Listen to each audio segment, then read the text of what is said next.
salaamaaleykum maa ngi nuyu ñëpp di ziar ñëpp man la Khadim Fall président de l'ASC Renaissance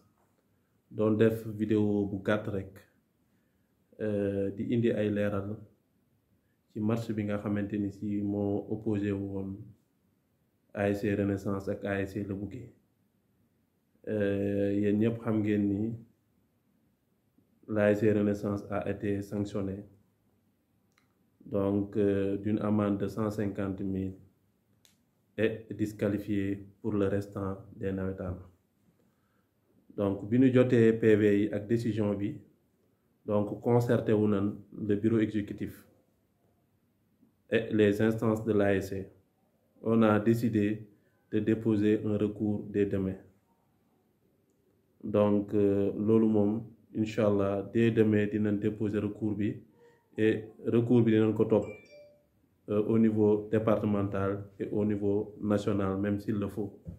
Donc di rappeler que ni véritablement l'ASC Renaissance depuis sa création musuñu ko xam ci violence. On a été même on nous avait même décerné un prix fair play. Donc suñ 72 heures yi nga xam ni l'ASC Renaissance mi ngi koy organiser donc inséré woon nañ ci également programme boo xam ni vraiment programme fair play la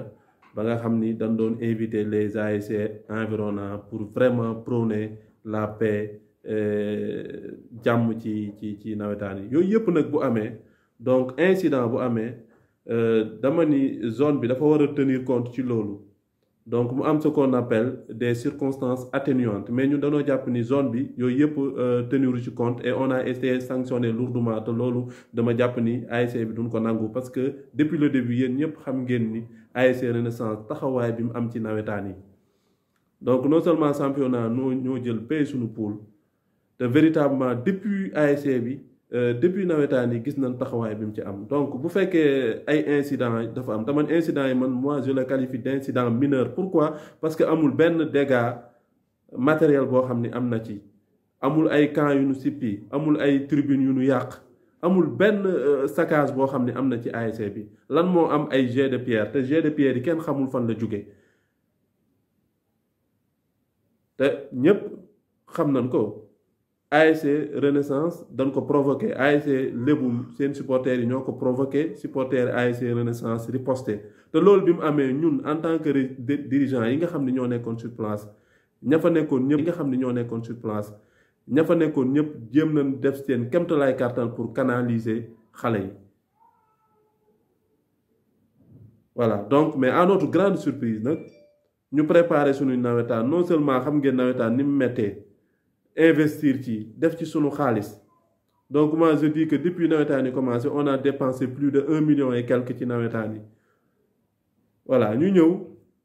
incident boo xam ni c'est mineur ñu bëgg cee sanctionner l'ASC de manière lu dul loolu lan ni ñun duñ ko nangu te on va déposer un recours te dinañ ko topp ba mu sës. Donc may jeexale ni ñi ngi wax véritablement supporters yi dirigeants yi ASC Renaissance bépp ñun xamewuñ ñu coow xamewuñ ñu violence donc ñi ngi ñaan yéen ñëpp ngeen dal lépp li nga xamante ni si dirigeants yi war nañ ko def dans la légalité dinañ ko topp ba mu sës. Voilà te ñi ngi ñaan véritablement waa zone bi ñu xoolaat seen décision bu nu bañee yàq nawetaan yi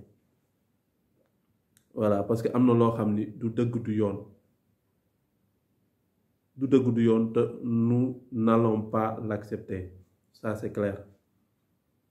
donc loolu laa ni woon naa ko jàllale vraiment waa zone bi ñu dégg ko ak di ko jàllale véritablement waa ngaay gi yëpp donc ñi ngi sant ñëpp di gërëm ñëpp encore une fois ñi ngi ñaan jàmm di véritablement ñaan nawetaan yi àgg ci jàmm mais pour nawetaan yi àgg ci jàmm il faut nga xam ni zone bi nga xam ni ñoom ñoo war a jël ay décisions ñu xam décisions yi ni jël parce que ñëpp xam nañ ni nawetaan yi cette année ay match nocturne la te ASC yi tàmmaguñ ko kenn tàmmaguñ ko même les responsabilités sont partagées parce que zone bi nga xamante ni si moom moo war a assurer sécurité nawetaan yi assurance bi dafa des parce que yéen ñëpp xam ngeen ni depuis le début des nawetaan à chaque fois que benn équipe dugal but main courante bi dafay fees dell te loolu c'est pas normal te loolu moo amoon démb ci match bi Lebu gi dugalee main courante bi dafa fees dell pratiquement avant nit ñuy génn di jubiler donc ça a pris pratiquement 4 à 5 minutes. Voilà, donc ñi ngi wax véritablement waa zone bi ñu xoolaat seen décision donc xam naa foofu laa koy yamale di sant ñëpp di gërëm ñëpp jërë ngeen jëf.